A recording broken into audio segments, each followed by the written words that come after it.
Hi, good evening. I'm going to let people filter in for just a couple of minutes and then we'll go ahead and get started. In just a couple minutes.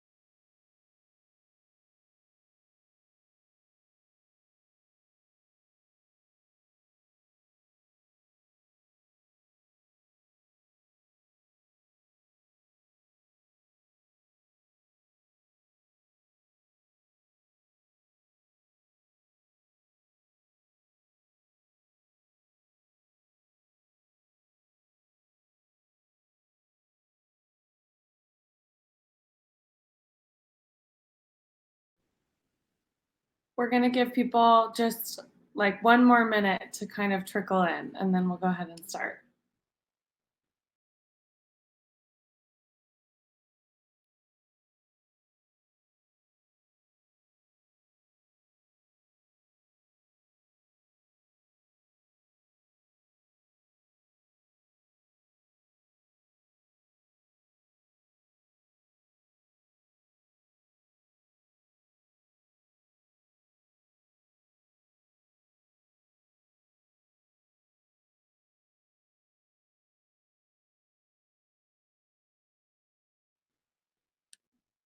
Okay, I think we can go ahead and get started. Does anyone want to pop into the chat and just let me know that you guys can hear me okay? Oh, I just got confirmation. Okay, perfect. Thanks so much, everyone. I'm really glad to see a good number of people here. My name is Soley, and I am hosting this session for just kind of an open question and answer for people that are interested in applying to medical school. So, a little bit about me. I grew up in Seattle, Washington, and I went to the University of Washington for undergrad. I studied bioengineering there. And as part of bioengineering, we actually had some mandatory research. We had to do a thesis as an undergrad. And so I started doing some research in a heart and muscle mechanics lab at the University of Washington. And I continued to do work there in my gap year. And then I used that gap year to apply to medical school. So I know that's not everyone's experience. Some of you are probably in undergrad right now and applying, maybe while you're still in school. And that's totally something that I have talked to a lot of students about before and helped them figure out and work on. But my experience was kind of, using my gap year for my secondaries and my interviews and that sort of thing. I ended up going to Harvard Medical School. I was in a program there called Health Sciences and Technology. HMS has kind of like two pathways, and actually the application is interesting. There's just like a little checkbox, at least when I was applying, in order to apply to HST, which is what we call my pathway. And Health Sciences and Technology, HST, the one that I did, is kind of like a more research focused type of medical education. So a lot of the people in my program, there was 30 of us, and then in the kind of traditional med school, there's like 120. So my program was a little bit smaller. It was combined with MIT, a big research focus, very like mechanistic focused as well, like in terms of the type of education that you get. And we took half of our classes over at MIT. So we also had like MIT medical engineering and medical physics PhD students who came and took classes on the HMS campus, and we took some of our classes over at MIT. While I was in medical school, I did research in a cardiovascular medicine lab at Brigham and Women's Hospital in Boston. And in my second year of medical school, I decided to apply into a dual degree program. So I also did an MBA. So I did that at Harvard Business School. So I did kind of 3 years of just medical school. So like my preclinical courses, and then my year of required rotations in the hospital, and then a couple of my advanced rotations before heading off to business school for a year. And then in my final year, I essentially used the fall to finish up all of my med school stuff, like my advanced rotations and my applications for residency. And then in the spring, I took like an extra heavy business school course load in order to finish that all on time, and ended up doing some emergency room shifts on the weekends for my capstone. And I ended up applying into plastic and reconstructive surgery, and I matched into my dream program at NYU. I will mention that I'm on a research year this year, so I'm not like in that crazy residency schedule. So my schedule is really flexible in terms of coaching.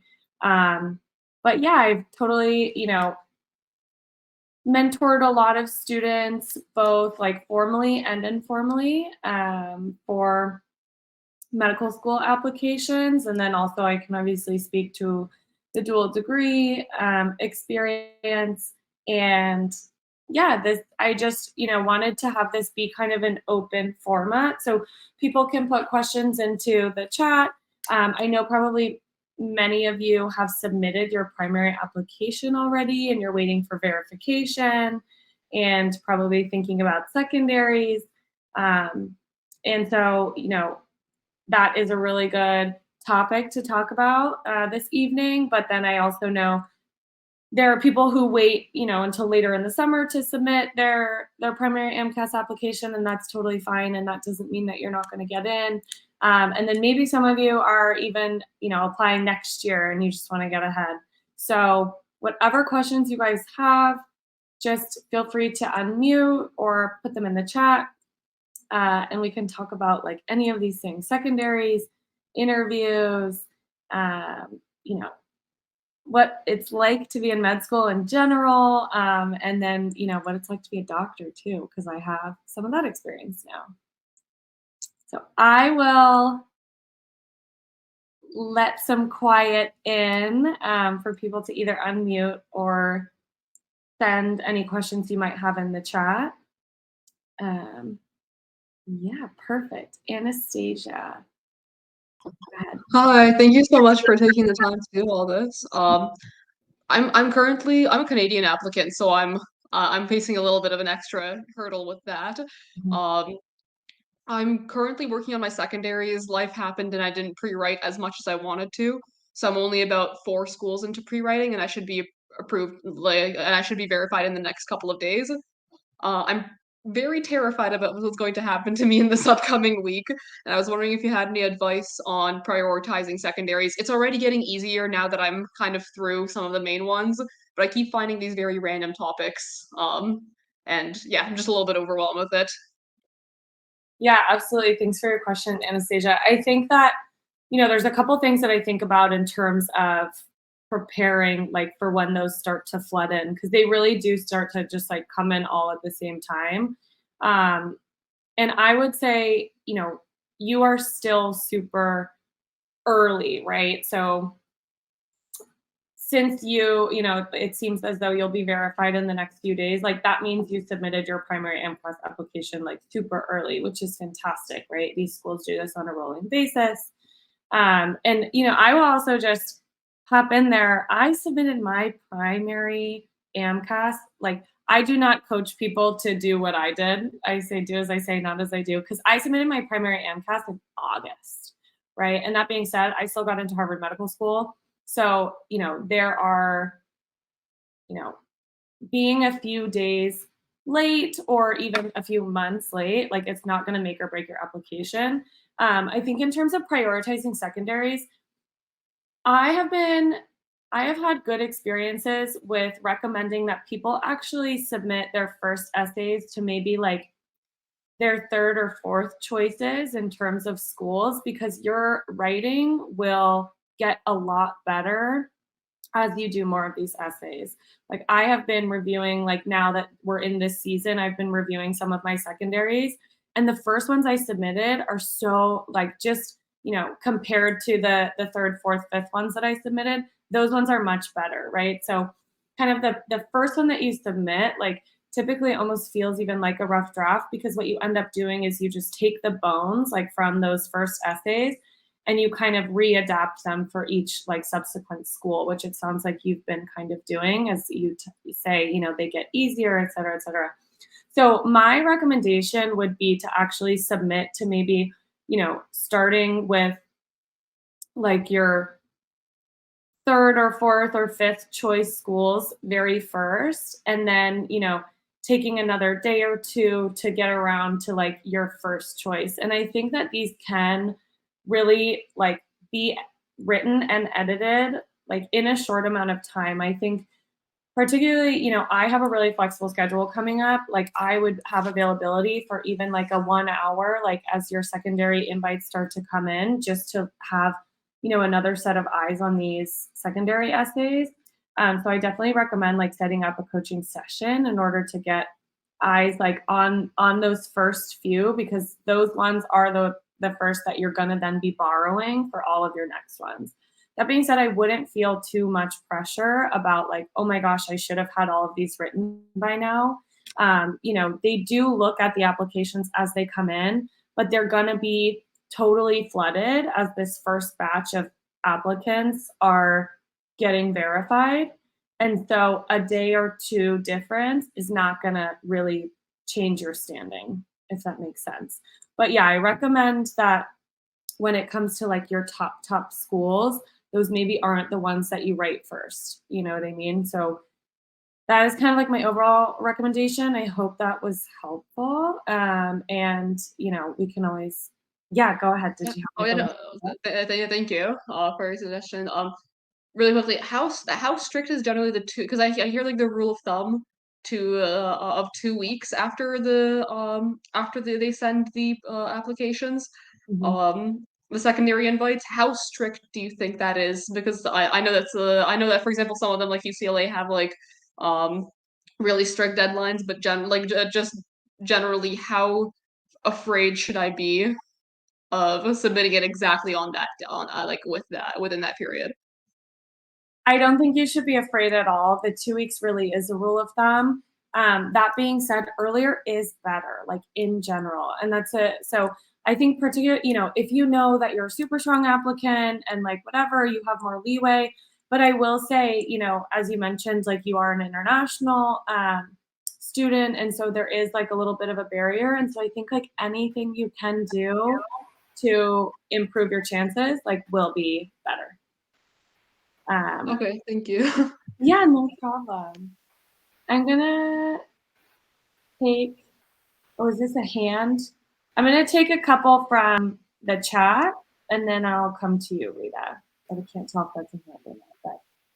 But Ashraf asked, I have a single question. What is the most important thing to do to prepare for the MCAT? And I would say practice questions. 100% hands down. Those are, what are going to help you the most. I personally did a Princeton review course, and those like lectures that they had or teaching sessions that they had, they were helpful, but really the most helpful thing was just the practice questions that I got access to and being able to do practice tests. It is a total marathon. I took like the longer version. I was like back when it was just transitioning to the longer version, and I took that longer version. So yeah, practice questions, practice questions, practice questions, hands down. What from Adeline? What science / overall GPA is too low where we should reconsider not applying in the next cycle? Thank you. This is a tough one. I think that if you have a low GPA, like there's no cutoff, right? Like they don't actually filter these things based off of like a low GPA. What I will say is that if you have a low GPA and you don't have some sort of like post back experience that really bolsters your application, like a low GPA will hurt you fairly significantly. And I think like a low GPA with a stellar MCAT, that's like okay, right? Like that would actually be really helpful, and a really good MCAT can show But I think like if you do have a low GPA, that is significant, right? Like I think, anything that's below probably, and this is just like from my experience, right? So take everything I say with a grain of salt. But I think if you have a GPA that's lower than like a 3.3 or a 3.2, particularly if it's from like not a top university, then I think it would be worth probably taking like taking the MCAT really seriously, and or like if you have a reason for your GPA being lower, right? Like if you had to work a lot because you didn't have, financial support from anybody, and you had a difficult time securing financial aid from the school, like that can be something that you include in your application. And yeah, and I think also, Adeline, I'm not sure like if you are in school right now, and you still like have your senior year ahead of you to try and boost your GPA, like that would be awesome too. And I would say certainly work towards that. But it's a little bit like case specific. So if you want to share a little more information, or if you feel like you got a good answer from what I said, that you can pop back in or whatever. Abby asked about the transition from med school to being a doctor. Ooh. Um, I actually think they do a pretty good job of preparing you for that transition. I will say, going so and it's so interesting because medical school, like even when you are like pre-med or like even in your first year of medical school, like what actually happens in medical school is so opaque, right? Or at least it was for me. Like I showed up on my first day at Harvard Medical School being like, I have no idea. Like I'm gonna go to apparently I'm starting some classes, but then I have no clue like when I'm gonna start seeing patients or like what my schedule looks like from there, right? So I will just share with you guys like the general outline of what most medical schools follow. And I will say like this is kind of changing a little bit every year, but you start with like your preclinical courses, and those are kind of like the foundational courses, with like really broad, and a lot of schools do them like by system now. So you would kind of do like, you know, cardiology, nephrology, pathology, like these big, anatomy, these big classes that you take. And usually you will have like a year, between 1 to 2 years of preclinical courses. So where it's similar to undergrad, you're in the classroom, you're learning, you're listening to lectures, maybe you have online videos, workbooks, whatever, that sort of stuff. And you're just doing classroom learning. And then after that, you have like your clinical year with all of your like mandatory rotations, right? So the ACGME, or the kind of like National Educational Committee for Medical Schools, they have all agreed on certain rotations that we all have to do. So as medical students, we all have to do internal medicine, we have to do surgery, we have to do neurology, psychiatry, pediatrics, OB-GYN, and radiology. So you will do all of those, and that takes about a year. And in that year, right, so that was my third year of medical school. As a third year, you're very much like an assistant almost to like the attending physician or to the resident that you're working with. Like you try your best to kind of act as a resident, right? But you don't really have a ton of responsibility.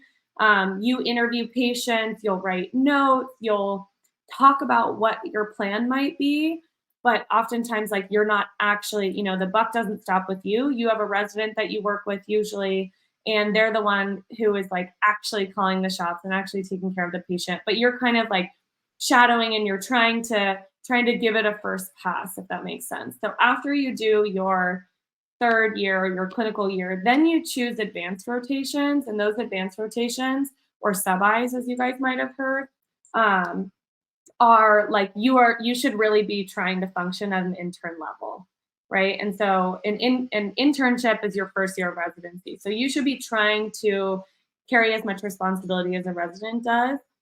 And, so you are owning your patients, you are like coming up with your own plans, you're putting in orders, you start to become the person that your patients are really like looking to as their doctor, right? And you introduce yourself as like, I'm student doctor, right? Um, but that being said, because you have those sub-Is before you go to residency, you kind of know what to expect when you go to residency. I think, what's nice about residency is that you're really focused on like just taking care of patients, right? You don't have like exams that you need to study for once you take step three. And there's like board exams that you have to take in medical school. And then when you're on your clinical rotations in med school, each rotation has like a shelf exam. So it's an end of like rotation exam. But when you're in residency, you don't have those every time. So you're really just like in it, focused on learning. And you are well prepared. It's like, of course, there are parts of it that are very scary.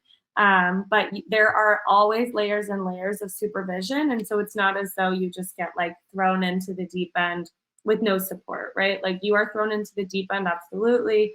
The hours are totally insane. I can say my hours, and it depends on specialty too, right? I was in plastic and reconstructive surgery as an intern. So sometimes I was working 70, 80-hour weeks. But then on some other rotations are a bit lighter. And those ones, more like 60 hours and that feels more manageable. But you learn to prioritize and you learn efficiency, but you're well prepared for that transition. Sorry, that was a long answer. I hope that's okay. I'll go next to Isabel M. I'm actually an incoming undergrad student and I'm dreading the pre-med schedule, especially as MCAT and application season nears. How did you navigate the stress and workload? Also, most people take Gen Chem and Bio their first year of college. Could you speak to how this impacted your preparation for the MCAT in these areas? Yeah, absolutely. Isabel, kudos on being so ahead of the game. I think personally, like I was not all that prepared going into undergrad. I was flying a little bit by the seat of my pants. And so it's really useful to come someplace like Leland and connect with people who have walked down this path, right? I come from a family that doesn't have any doctors in it. So they had no idea what going to medical school was like or what the application process was like. And so, this is what I did too. I sought out people who had gone down the path that I wanted to go down and tried to get advice from them. So this is a perfect place to come. And I'm really glad you asked that question. One thing that I will know actually on the pre-med schedule. So some universities have pre-med as a major and some do not. I'm not sure what the case is at your university, Isabel, but my undergrad, University of Washington, did not have pre-med as a major. So I was a bioengineering major and took pre-med classes. I will say, unless you love engineering, I would not totally recommend this because the engineering school has its own requirements, and then I needed pre-med requirements on top of those. And those sometimes overlapped and they sometimes did not. So, I think definitely like having a coach on Leland is really helpful. And then also having a counselor in at your school who can go over like what are the exact requirements. And I can certainly do that with you. Like, we know how to find like on AMCAS, you'll have to upload. And as a lot of you on here are probably familiar, on AMCAS, you have to upload which courses you took that fulfill each of the requirements that, schools have. And I think that in terms of navigating the stress and workload, it's helpful that you are thinking about this now, right? Before even like starting undergrad, like that is really helpful because I think the most important things, like in terms of getting a really strong medical school application, would be like actually the long-term commitments that you have. So if you can get, one volunteering gig and one shadowing gig that is like low hours, but like hold them throughout all of undergrad, those hours will add up and then you'll have these like really impressive big chunks of hours as well as like demonstrating to medical schools that you can have a commitment for a long period of time and that you'll follow through with that. And because that's what, going to medical school is, right? It's this huge commitment that they want you to follow through with. And so, um, starting those things early on, I think is important, but give yourself time to settle in, right? Like, um, I was very big on exercise in undergrad, and that was like often how I managed my stress. But I am also like really into my planner. And, to this day, I live by my planner and I make to do lists. And so I think just like getting into a routine once you start school, like with good exercise or ways to unwind and like figuring out, that's the difficulty I think of undergrad is like suddenly you have like all these new things that you haven't experienced before that's very different than high school. And so like having, a really centralized way of keeping track of all of those things is super important.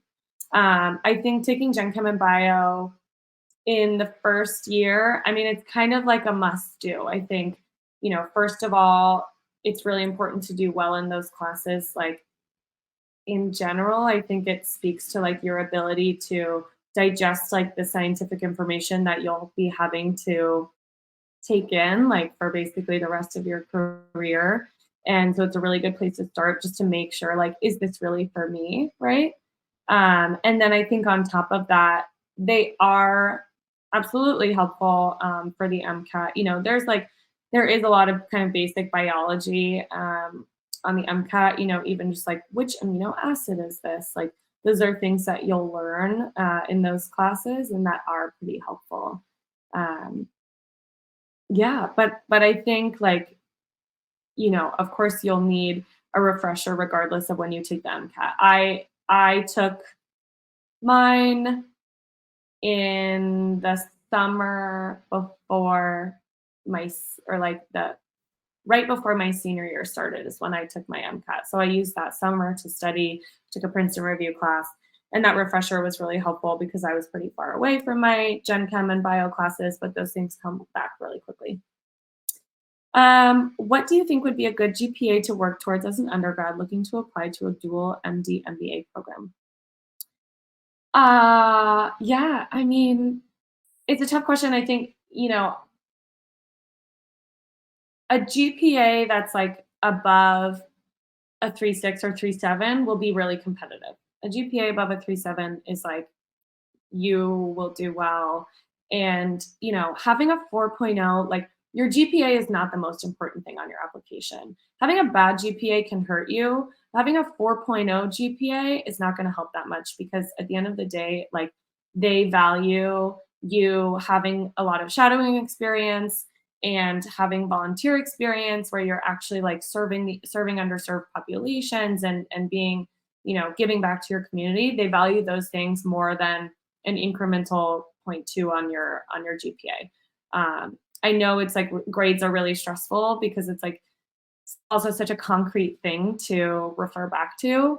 But if you have like a lot of really meaningful experiences in terms of like organizations that you're involved in or ways that you volunteer, like at a homeless shelter or, coaching young girls or even being on a sports team in college, like those things are also they they weigh significantly in your application and GPA really isn't the most important. It can hurt you if it's like not super good or if it's, not super good. But if it's not a good GPA, it can hurt you. But having like the best GPA compared to like a 3.6 or 3.7 is not going to hurt you that much. What should I expect from Abby L? What should I expect during the medical school interview process? What, oops, I lost my place here. Doo, doo, doo. I think it just said, what kinds of questions can I expect? Or what kind of questions were you asked? Yes. So the medical school interview process is not very strict, right? Like it's not, I mean, I don't know how you guys are, how familiar people are with like what a consulting interview looks like or something. Like you get asked a lot of technical questions and something like that. But in a medical school interview process, they really just want to like hear a little bit about who you are. And like the most important question, which you could almost be like, oh, well, that's what it says in my application, right? Like the most important question that you have to have prepared is why do you want to be a doctor? Right.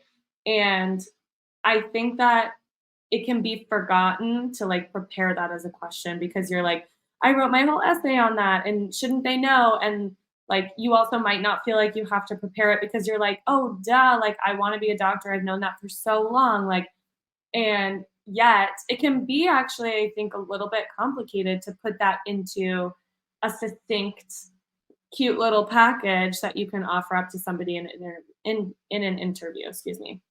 Um, so I think just being able to say like in a not 10-minute monologue, right? But like, yeah, here's exactly why I want to be a doctor. Like it was either this experience that happened to me, or I just, I love like mentorship and science and like I love, whatever it might be, like be able to package it into, a couple of minutes and be able to tie it off with a bow, right? I think like we can all get really nervous when we interview and you might kind of rattle on. Like I remember in my first interview, I said a lot of, and kind of kept things really open-ended as opposed to like full stop sentences. But other than that, I think be able to, yeah, so why do you want to be a doctor? That's the most important question to prepare. And then go over your application before you go to your medical school interviews. And I would say, something that I would do with people that I coach is like, I will look at your application and then I'll choose certain experiences and say, why don't you tell me a little bit more about that?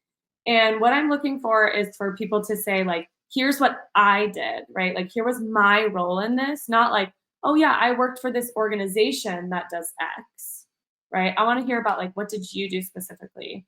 And then also, what did you learn from that that's going to make you a better doctor?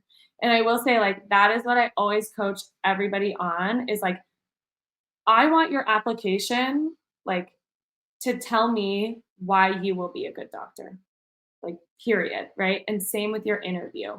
Like, so when, for example, if you're talking about, I think, I mentioned something about like coaching a soccer team, right? Like say like you coach a junior soccer team or something in your free time. Like you say, oh, I handled a lot of interpersonal conflict between the players and, I was managing a lot of personalities. And I think that will be really useful as a physician because what is being a physician other than like managing people, right? You're managing your office staff, you're managing your patients, managing expectations, dealing with conflict, dealing with, cultural differences.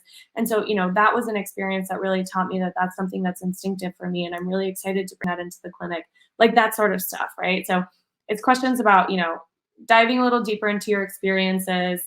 Why do you want to be a doctor? And then there are kind of the classic interview questions. So I always too, with people that I coach, I do go over like those big classic interview questions because you should have a couple of like scenarios that you just kind of keep in your back pocket that you can kind of adapt to the different questions. So those scenarios being like, tell me about a time where you disagreed with somebody and like, how did you handle that? Or tell me about a challenge that you overcame, or tell me about, something that you're really proud of. What's your biggest accomplishment? Like those sort of things. Those are kind of the questions that I typically will go over with the applicants that I'm coaching. And I hope that was helpful. Let's see. Anna C. How did you communicate your business interest in your secondaries? I was a business major in undergrad, and a lot of my experiences are in the biotech pharma consulting field, and I'm not sure how best to frame my interest in the business side of healthcare and therapeutic development, especially because I'm afraid med schools may think I'll just get the MD and pursue a more lucrative non-clinical career, which I don't want to do.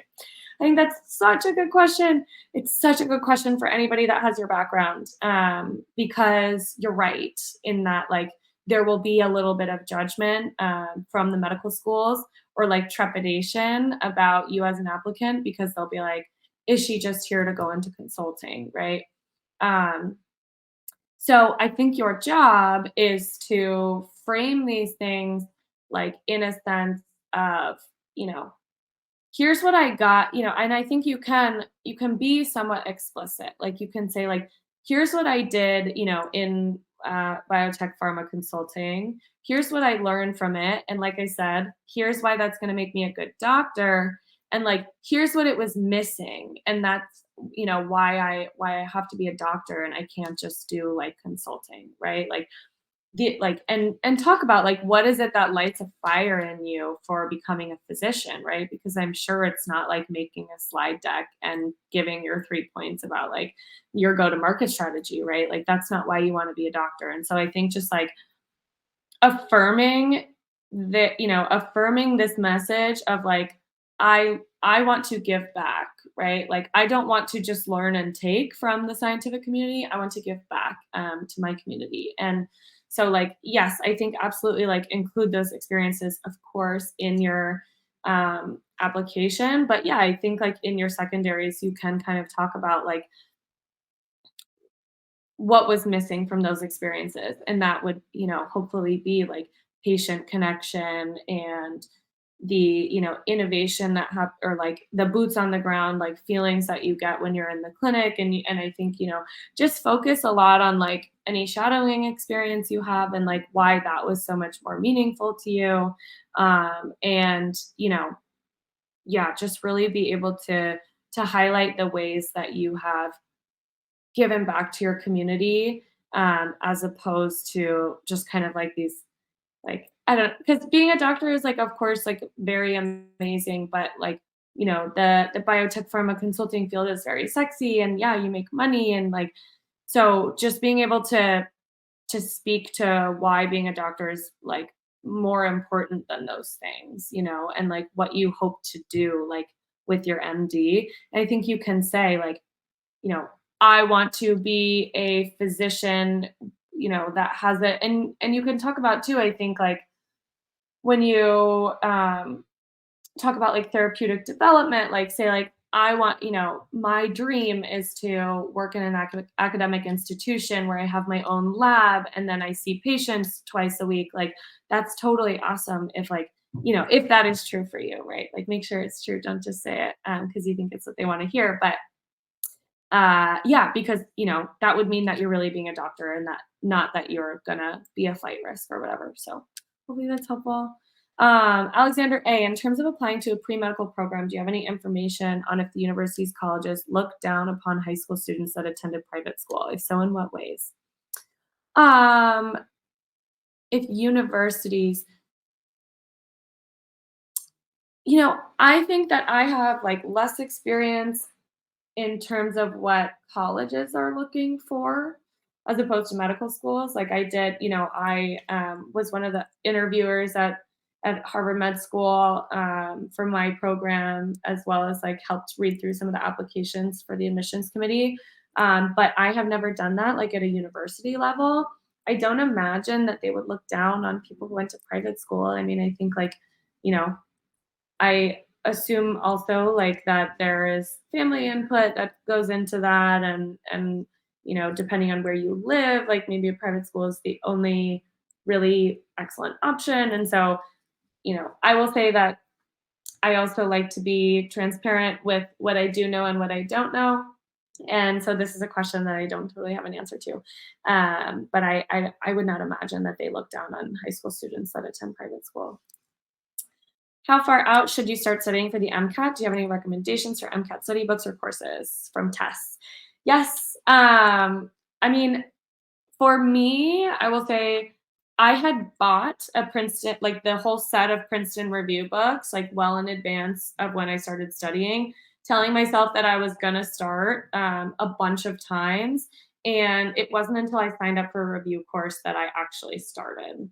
I bought the Princeton review books and I took a Princeton review course. It was like an accelerated course. So it was like 3 nights a week for 3 hours, I think, over the summer. And then I took it like soon after I finished that.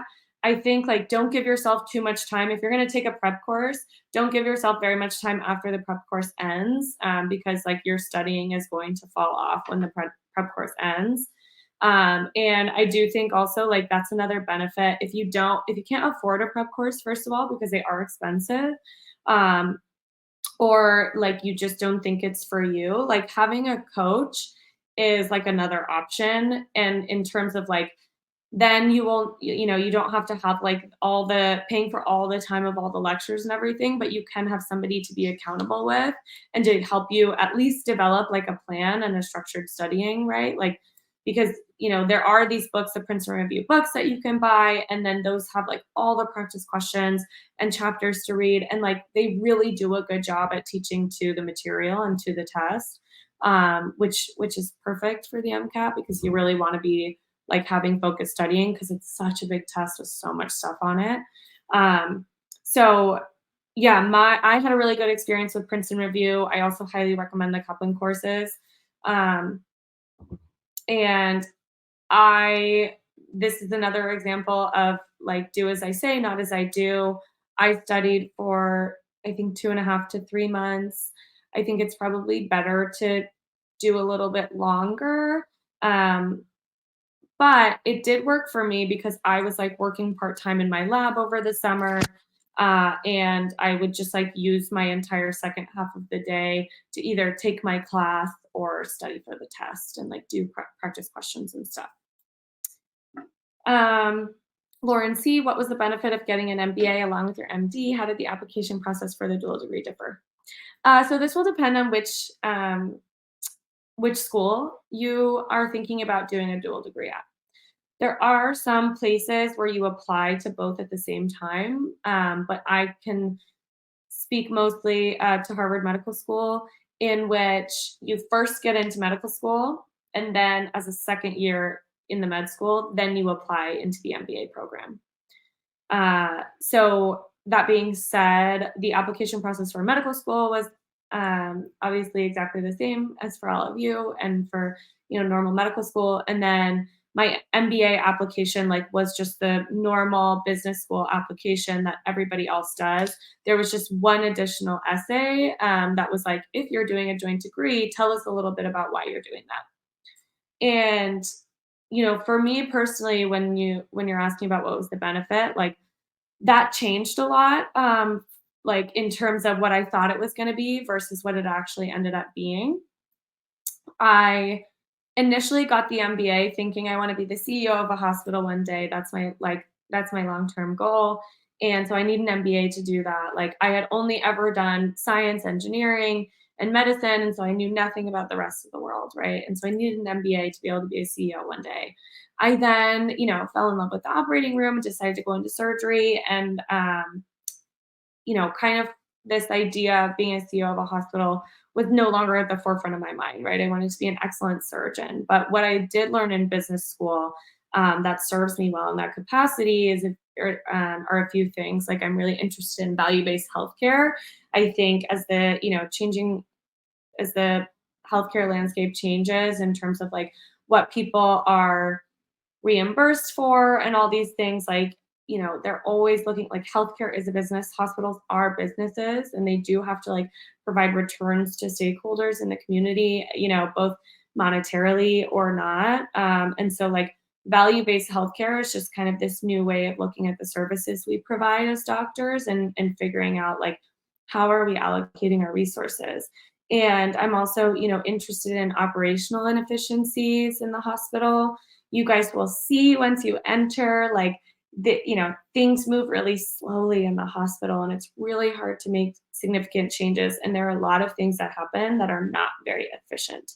And as somebody who went to business school, I do have like a different eye for figuring out how to make things a little bit more efficient. And so that's really helpful. And then the last thing I'll say, and I spoke to this a tiny bit earlier, is like there, we are taught in business school like these hard skills and frameworks about how to be a good leader and how to be a good manager, and you're just not taught that in medical school.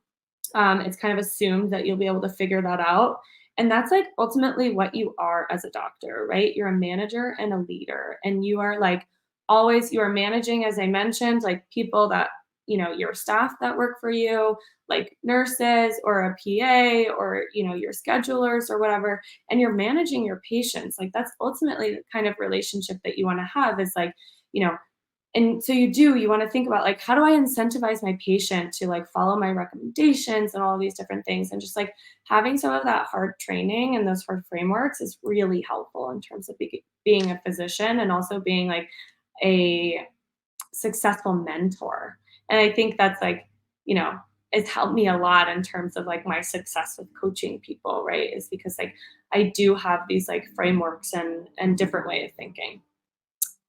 Anastasia, I am struggling a lot with the YS essays. I was advised to make the writing focused on uh, us. I don't know if you're saying why US or why us, because I think you were the one who said you were Canadian. With the addition of why the schools match our goals rather than raving about the school and their features. Oh, yes, yes. No, I know exactly what you're saying. I have adopted a story goal value of mine, how it relates to the school approach for a lot of those, and I'm wondering if this is the right attitude to have about it. Yeah, no, I think that's perfect. You're totally taking the right approach because these schools already know what they have to offer, right? Like they are experts in their institutions and they know why they're so good already, right? So they don't want to hear that from you. What they want to hear is like, yeah, what kind of experience do you already have that shows you that you thrive in a specific environment that they might offer?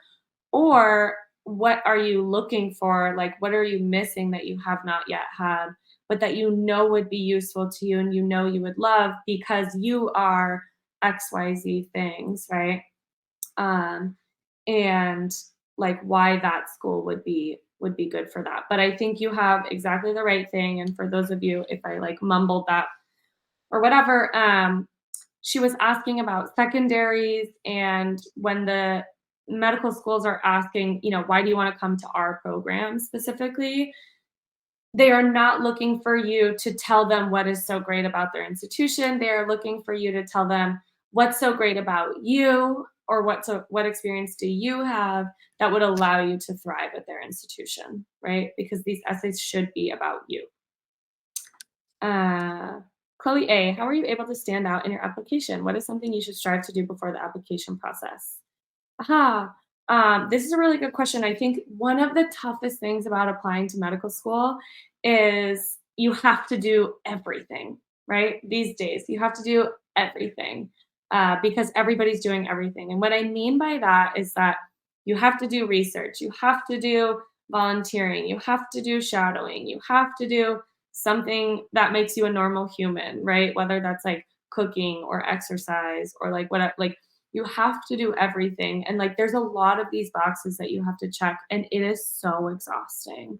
Um, I remember being spread really, really thin as an undergrad, trying to like get enough hours of everything.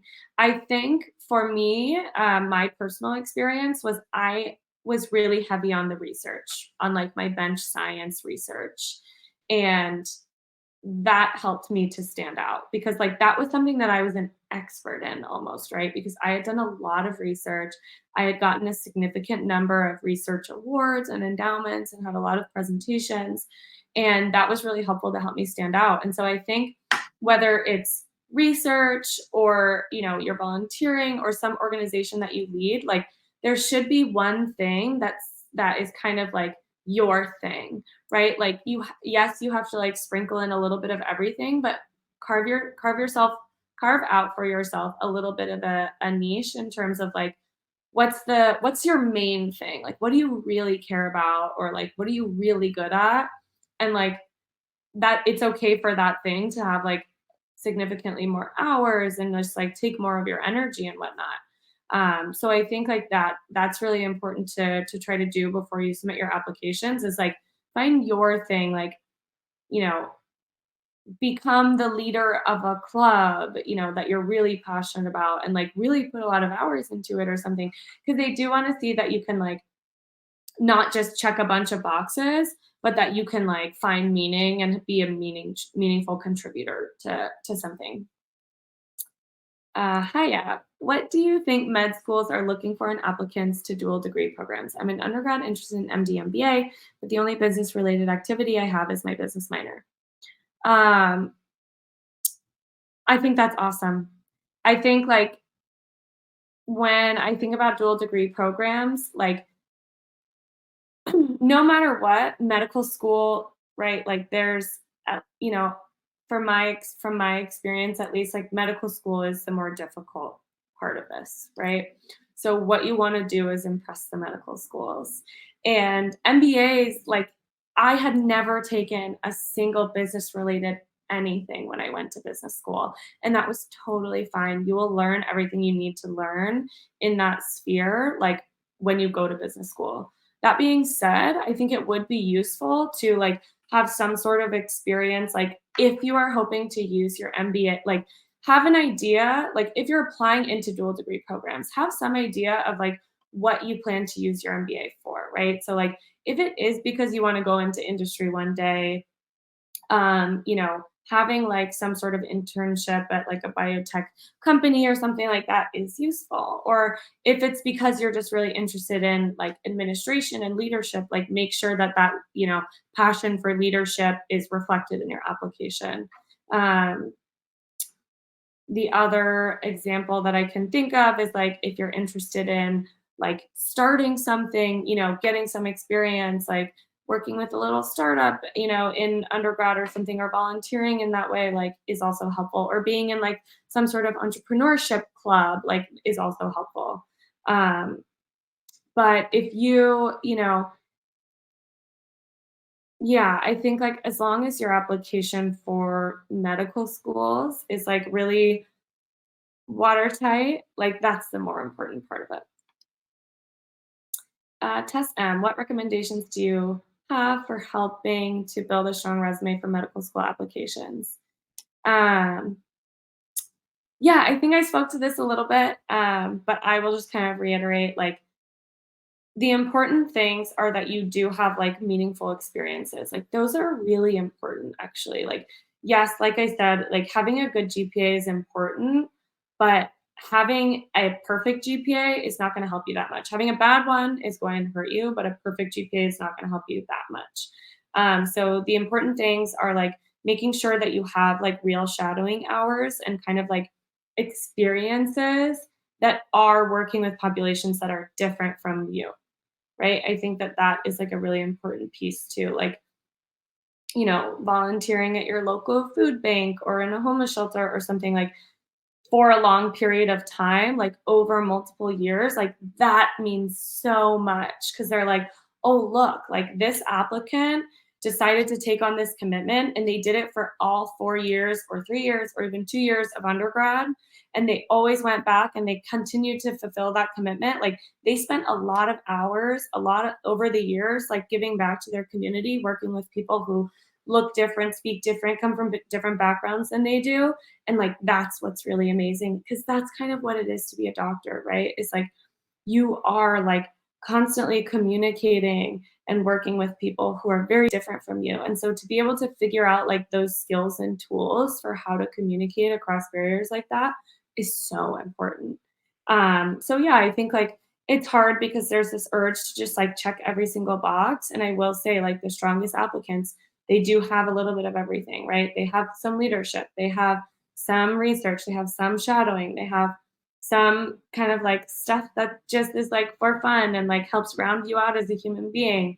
But to be able to really lean heavily into like one area of that to show that like, no, I didn't do all of these things. Like I didn't scratch the surface of all of these, like just for my applications, but to show like I really have a passion for this one is really helpful for applications. The best study methods that worked for you during your undergrad and medical school years. Were you able to find time to handwrite, make notes, or was it more revision and recall? Good question, Alexander. I am definitely a note taker in class, but I don't usually look back at my notes. I will say, like, I would take notes real time because that would help me to like digest the information like during class and make sure that I was paying attention. And then when exams were coming up, I would typically review the slides and then retake notes on the slides. And then like those would serve as my study guides. So I was very big into making study guides and or flashcards. I'm huge on, and that's the thing. It's like a lot of these classes, like science classes and everything, a lot of it is memorization. So flashcards are super helpful because it is about just like seeing the information over and over again. So yeah, I think those were my main study methods. Aurora S. I am a non-traditional applicant coming in with an MBA from HBS. Previously, I've worked in management consulting and startup. My undergrad was in stem cells with more traditional experiences. Currently writing my secondaries. Do you have any specific recommendations and how I can talk about my business experience as something that'll be helpful and in addition to the medical community without the admissions committee feeling at risk that I'm not fully committed to clinical medicine? I'm interested, especially in HMS. That's awesome. I hope you enjoyed HBS. I had a blast there. Um, yeah, so this is a good question, and one that actually comes up a lot less than the other way around, as you might imagine. And I think, like, hopefully it was somewhat helpful what I was talking about before with the person who had um, who was applying into MD MBAs. But I think you want to just really highlight in your secondaries, like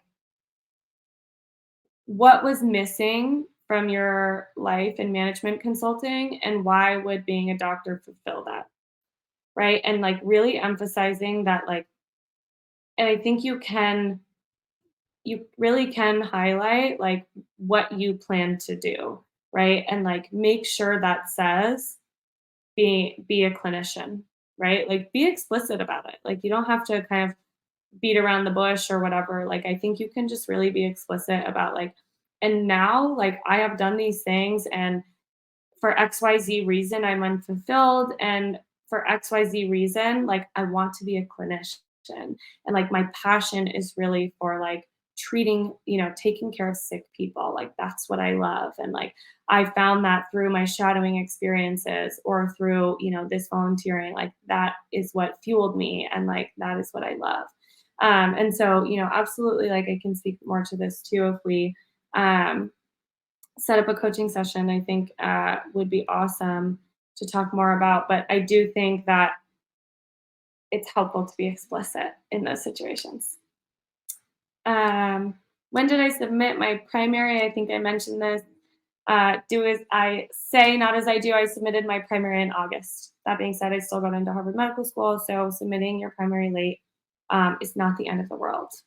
It is totally like still okay, doable to get into um, really good medical schools. When did you start getting interview invites from schools? Um, I let me think. I believe they went out because now I'm a few years removed. So I believe they went out like me personally in because mine were later, since as I mentioned, like I submitted later. So I had interviews, like my interview at Harvard, for example, was like in December or January, and same with my Duke interview. I interviewed at the University of Washington a little bit before that, and some other schools kind of around there. So my interviews came out mid to late fall. I'm going to try to get through a couple more, but we only have a couple of minutes left. But I'll try and address all of them. And then I'll leave you guys with the link to my page, which I think also um, Amanda has put out. But I really hope to meet with some of you guys individually too. So, how did you approach writing your secondaries? While I have some strong experiences I want to mention, I find it hard to articulate them to the depth at which I want to while still making sure I answer the prompt. Yes. I think this also, kind of goes into something that I will repeat until I'm blue in the face, is that writing your secondaries is about putting very succinctly, like, what you did, right? Like, whatever experience it is that you did, like, what did you do? That is the succinct part. And then what you really want to delve into is like, what did you learn from that? And how did that transform you into this person who's going to be an amazing physician? Like, that's the important part. So I know it's like, feels like you want to explain like exactly what you were doing all the time and maybe include like XYZ anecdote, which is totally cool and can work. Um, but, another approach is like that I will sometimes use is like put it all down there, right? Like write it out as long as you want, like, fill a bunch of space and pages. And then you can pare it down with me, like in a coaching session or something. somebody who has like an eye for what's important in those. Okay, we are like now really out of time, and I know there were like a couple of questions that I didn't respond to. Um, but Amanda put my link. And so if you guys want to like book an intro session with me and we can talk about like how I can be helpful to you guys in terms of your applications, either, getting through your secondaries, preparing for interviews, or applying like further off in the future, like what you can be doing right now to prepare for that. Those are all things that I have experience talking to people about. And yeah, anyone who is in this session today, you have a 10% off discount.